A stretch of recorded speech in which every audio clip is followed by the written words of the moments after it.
السلام عليكم ورحمة الله وبركاته. أصحابتك وحنا جنال كمركز السود وهذا أدي هذا ومهتمين ما أنت وثلاثة وأنا أفرت بيش نوفمبر كوبي تبنات سنة كلا بدأ كون يشان يلا باتنك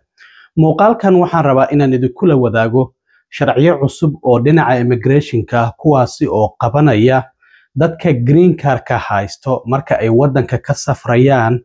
iyo sidoo kalena inta ay wadanka joogaan dambiyada ay galaan oo hadhowdii saameyn ku yeelan karto marka dhalashada ay codsanayaan ama citizenship ay codsanayaan waxa sidoo kale jirta in sharciyo cusub wasaaradda amniga gudaha ay soo rogtay oo iyaguna ah dadka ajnabiga ah ee wadanka soo galaya amaba ka baxaya oo xitaa ay ku jiraan kuwa green card ka haysta oo iyagu wali muwaadiniin aan ahayn marka ay safrayaan tilaabooyinkaasi maxay yihiin cusub ee la soo rogay ayaan idin wadaagaya balse marka hore soo dhawaada umrada sanadkan Salama Group waxay idin haysaa adeegyo cusub waxaana kamid ah adeegyadaas kow hoteello u dhow labada xaram ee Makka iyo Madiina loogana luweyn karo xilliyada salaada labo gaadiid ku soo booqan doonto goobaha muqaddaska ah ee lagu xusayo taariikhda islaamka saddex baridda qaabka loo guto acmaasha umrada afar umreynta waalidka ama walaalka oo geeriyooday ama aan awoodin shan haddii aad tahay qof qaba baahi khaas ah xagga caafimaadka waxaan ka caawin doonaa gudashada acmaasha haddaba ku soo dhawow qiimo jaban oo ku raali gelin doona wixii dheer fadlan waa WhatsApp number eber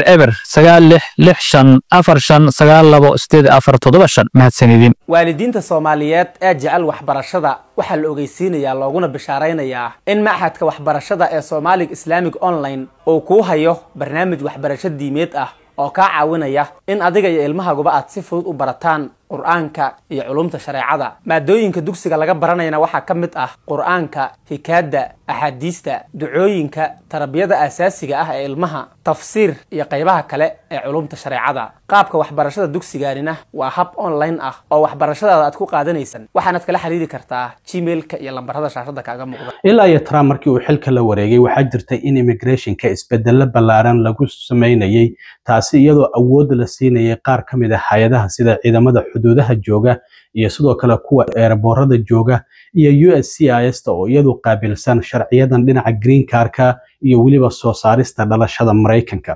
waxa jirta marka hadda in sharciyo cusub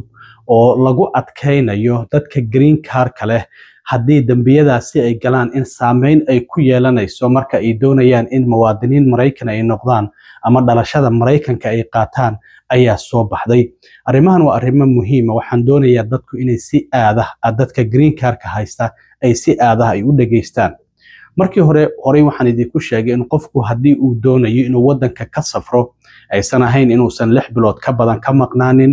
uu heliis haysto muujinayo wadankan inuu degan yahay guri uu degan yahay heshiiskii uu cadeyn karo inuu canshuur bixiyo in driver license-giisa uu san dhacsanayn iyo sidoo kalena in qof shaqo haysto uu yahay arrimahaasi horay ayaan idinku sheegay haddaba maxay yihiin marka waxyaabaha cusub ee hadda la soo rogay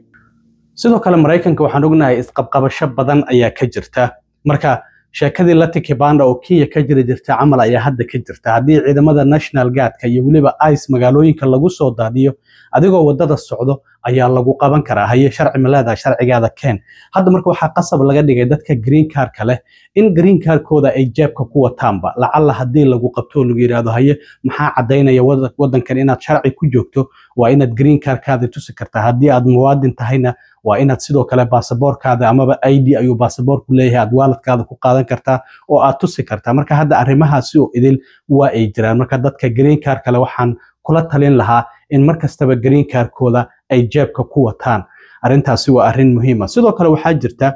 arrin la soo rogay oo dadka green card kale sharcigan cusub haddii aad dambiyadan aad gasho inta green card-ka aad haysato waxay saameyn kugu yeelan kartaa marka aad muwaadin noqonayso ama dhalashada Mareykanka aad qaadanayso haddaba arrimahaasi maxay yihiin waxa kamid ah inaad ku guuldareysato inaad canshuur xareyso gaar ahaan midda federaalka ah haddii aad ku guuldareysato inaad canshuurtaasi xareyso ama haddii lacag lagu leeyahay payment plan ay IRS ay ku dajisay inaad payment plan-ki aad ka soo bixi wayso arrintaasi saameyn ayay kugu yeelan kartaa waxyaabaha kale oo la yaab kale oo hadda soo baxay waxa kamid ah caqabad kugu noqon karo qofka isagoo cabsan haddii oo gaari kaxaynaya la qabto mar amaba ka badan arrintaasina sidoo kale saameyn ayay ku yeelan kartaa. shuruudahani oo idil adigoo leh haddii xitaa waddanka aad ka safarto oo aad doonaysa inaad soo laabatana saameyn ayay kugu yeelan kartaa. waddanka waa lagu diidi karaa inaad soo gasho, sidoo kalena su'aalo fara badan ayaa lagu weydiinaya. marka arrimahaasi oo idil waxay yihiin arrimaha hadda la soo rogay oo ah sharciyada adag oo lagu soo rogay dhinaca green cardka dadka haysta. marka waxaa jirta sidoo kale qofka arrintan hore waa u jirtay qofku marka uu green card haysto haddii guri uu ka guurayo oo guri kale uu u guuray 10 maalmood gudahood waa in addresskiisa oo USCIS ta website-ka form waxaa jiro AR11 la yiraahdo inuu online ka buuxiyo amaba waraaqda intuu buuxiyo uu ku daro boostada uu ku diro. arrintaasina waa muhiim in lagu ogaado ilaa iyo muwaadin aad ka noqonayso halka aad degtay, ayadana sidoo kale waa arrin muhiim ah. sidoo kale waxyaabaha kale oo muhiimka waxaa ka mid ah in mar kastaba aad la socoto isbedelada lagu sameynayo dhinaca immigrationka. marka waa inaad ogaataa xuquuqdaada iyo waajibaadkaada. labadaasi arrinba waa muhiim. adigu xuquuq ayaad leedahay, sidoo kalena waajibaad ayaa lagaaga baahan yahay. waxaa sidoo kale jirta in qofku haddii uu gaaro xilligii baasaboorka ama dhalashada Mareykanka uu xareyn lahaa oo 5 sano ayaad waddanka joogtay haddii qaxooti ahaan aad ku timid, haddii aad visa ku timidna 3 sano ayaad joogtay ama lottery. sidoo kalena waxay lotterygana waa 5 sano. waxaa lagaaga baahan yahay marka aad gaarto inaad xareysato. Soomaalideena waxaan naqaanaa luqadda Englishka horta ma barano. waddanka markaan imaano shaqo ayaan horey ka bilownaa. hadda luqadda Englishku waa muhiim qofku inuu bartaa. haddii aadan aqoonin waxaan kugula talin lahaa iskuul tag. iskuulladu waa free, kuwa free oo laga bartaa jira oo dawladdu ay bixinayso. marka tag iska diiwaangeli baliis luqadda baro. laakiin 10 sano ayaa ku dhamaatay xilligii ama 5 sano ayaa ku dhamaatay waxaa la gaaray xilligii aad dhalashada xareyn lahayd ama baasaboorka Mareykanka. dadku sidaas ay u yaqaanaan Soomaalida. marka luqadiina ma taqaanid ama 10 sano oo green cardkii ayaa ku dhamaado shaqo ayaad ceerinayso luqadii ma taqaanid, arrintaasi qatar ayay ku keeni kartaa. maxaa yeelay Trump hadda waa kii February bishii 2 wareegtay saxiixo luqadda Englishka luqadda rasmiga ah ee Mareykanka ka dhigay. taraagleeda waa tan hadda gawaarida laga dejinayo lagu haysto. marka haddii aad gaartay xilligii baasaboorka oo green cardka 10 sano uu ka dhacay oo aadan luqadii aqoonin, waxaa laga yaabaa ma lagu cusboonaysiinayo in lagu yiraahdo wadankii laga masaafuriyo. maxaa yeelay qof wadankii wax ku soo kordhinayaba ma tahidba oo luqadii Englishka ma taqaanid. inkastoo aad shaqaynayso canshuur aad bixinaysay, luqadii Englishka ma taqaanid. arrintaasi saameyn ayay kugu yeelan kartaa. waxaa sidoo kale jirta in marka aad dhalashada codsanayso ee arrintaasi saameyn ay kugu yeelan karto. marka haddii aad dhalashadii aad hesho baasaboorka Mareykanka aad hesho, markaasi xuquuqdaadu waa ay ka badan tahay markii aad green cardka lahayd. marka dadka waxaan kula talin lahaa inay luqadda bartaan, marka waqtigooda la gaarana ay dhalashada Mareykanka ay xareeyaan. marka dadka safraya, dad fara badan jiro waddanka ay yimaadaan iyagoo aan sanad joogin doonaya inay safraan. arrintaasi caqabad weyn ayay kugu noqonaysaa. waxyaabaha green cardkaadu macnaha green cardka macnihiisu waxay tahay permanent resident, inaad deganaansho rasmi ah ee Mareykanka haysato ama lawful permanent resident yaa la yiraahdo. sharci ayaad Mareykanka ku degan tahay. marka waqtiga Mareykanka banaankiisa aad ku bixinayso haddii uu ka badan yahay waqtiga Mareykanka gudihiisa aad ku bixinayso, macnaheedu waxay tahay maba u baahnid green card. waa lagaala laabanaya. maxaa yeelay Mareykanka maba deganidba waddanka banaankiisa ayaa degan tahay. kaba soo qaad waad safartay 6 bilood ayaa lagu ogol yahay waddanka dibadiisa inaad ku maqnaato. waa soo laabatay, immigrationka waxaa lagu weydiinayaa meeqa ayaad maqnay. waxaad tiri 2 bilood ama 3 bilood aan maqnaa. been ayaad sheegtay. dhinac ayaa lagu bixinaya, su'aalo dheeraad ayaa lagu weydiinaya, xitaa maxkamad ayaa lagu ballamin karaa oo waxa lagu leeyahay istifaac green cardkaada waa lagaala laabanaya, waa lagu masaafurin karaa. marka inaad been sheegto oo waqtigii aad waa lagula ogyahay waa lagula socdaa. marka arrintaasina dadku waa inay ka digtoonaadaan.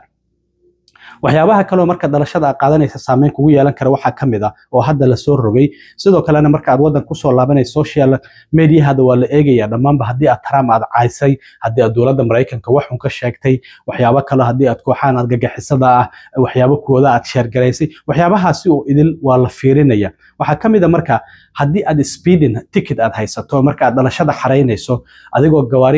gaarigaada xawaarihii loogu talagalay xawaare ka baxsan ku wado ama freeway haato ama wadooyinkan kale oo caadiga haata ayaa dhowr jeer ticket lagugu siiyey. arrintaasi dhammaanba tikidhadaada waa inaad sheegtaa. saameyn ayay kugu yeelanaysa marka aad dhalashada Mareykanka aad qaadanayso. marka arrimahaasi oo idil waa la soo kordhiyay. dadka qamriga cabsan anaga Soomaalideena qamri ma cabno walow jiraan dad nolosha ka dhaco laga yaabo inay cabaan, laakiin adigoo gaari wado oo cabsan haddii lagu qabtay arrintaasi saameyn ayay kugu yeelan kartaa sidoo kale marka dhalashada Mareykanka aad codsanayso marka arrimahaasi oo idil dadku waa inay ka digtoonaadaan safarka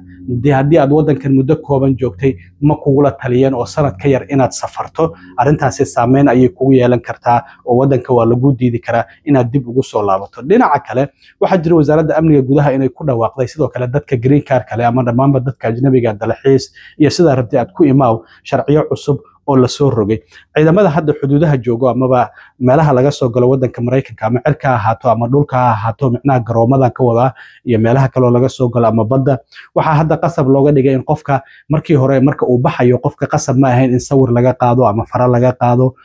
qasab ma aysan ahayn laakiin hadda data collectionka in xogta qofka la ururiyo qofku markuu wadanka ka baxayo iyo markuu soo galayo hadda sawirna waa laga qaadaya facial recognition la sameynaya qofka hadhowdii marka uu soo laabto sawir ayaa laga qaadaya in qofkan uu yahay qofkii baxay marka uu baxayo qofka lagu mashquuli jiray laakiin marka uu soo galayo oo kaliya ayaa laga yaabaa in faro iyo sawir iyo laga qaadi jiray marka laakiin hadda marka aad baxaysana waa laga qaadaya marka aad soo galaysana waa laga qaadaya dhammaanba dadka aan dhalashada Mareykanka haysan haddii aad baasaboor haysato kuma jirtid laakiin dadka green card ka haysto iyo dadka kale ajnabiga ah oo wadankan ama booqasho ama dalxiis ama siyaabo kale ku imaanayay hadda waxaa laga qaadayaa facial recognition arrintan waxay dhaqan galaysaa 26 bisha 12 ee December ee soo socota ee hadda sanadkan 2025 ayuu sharcigaasi dhaqan galaya marka hadda qasab ayaa laga dhigay markii hore qofku markuu baxayo lagu mashquuli jiray waa bixi jirtay soo laabashadaada ayaa sawirkaasi iyo farahaasi laga qaadi jiray laakiin hadda qasab ayaa laga dhigay dhammaanba goobaha laga soo galo Mareykanka sidoo kalena caruurta da'doodu 14 ay ka hooseyso iyo dadka da'doodu 79 ay ka weyn tahay kuma jiraan marka laakiin hadda waxa awood loo siiyay dhammaanba ciidamada xuduudaha joogo sida aeroboorada iyo meelaha kale laga soo galo in ay qaadi karaan sawirkaas iyo farahaasi dhammaanba goobaha laga soo galo ee Mareykanka marka arrintaasi waa muhiim dadka green card ka haysta ogaada in sharciyadaasi cusub la soo rogay haddii aad safrayso waa inaad iska ogaataa in aad wadankan ma guriga aad degan tahay heshiis aad ku qoran tahay inaad canshuur bixiso inaadan laysankaada uusan dhacsanayn inaad shaqayso in sidoo kalena aysan kugu jirin wax dambiya qof la xiray iyo haddii arrintaas waaba arrin waaweyn oo xabsi soo maray waxaas haddii aad tahay waa arrimo waaweyn marka arrimahaasi ayaan rabay inaan idinla socodsiiyo oo lagu soo rogo hadda ay ka mid yihiin speeding ticketka haddii aad qamri cabsan lagu qabto arrimahaasi oo idin waxay saameyn ku yeelanayaan marka dhalashada Mareykanka ama baasaboorka aad xaraynayso sidoo kalena haddii aadan canshuur aadan bixin oo aadan xaraynin arrintaasina saameyn ayay kugu yeelanaysaa aad iyo aad u mahadsantiin asxaabta doorashadiina maanta ayay jirtaa oo way socotaa kulay ilaa caawa natiijada waa la ogaan doonaa Minneapolis mayorkeeda New York gudoomiyaasha gobolada Virginia New Jersey arrimahaasi oo idil waan idila soo socodsiin doonaa caawa haddii natiijadu ay soo baxdo haddii alla idmo ama ilaa iyo berri aad iyo aad u mahadsantiin asxaabta intaan mar kale kulmi doono waa saaxiibkiina cilmi waaro idinla sida iyo nabadgelyo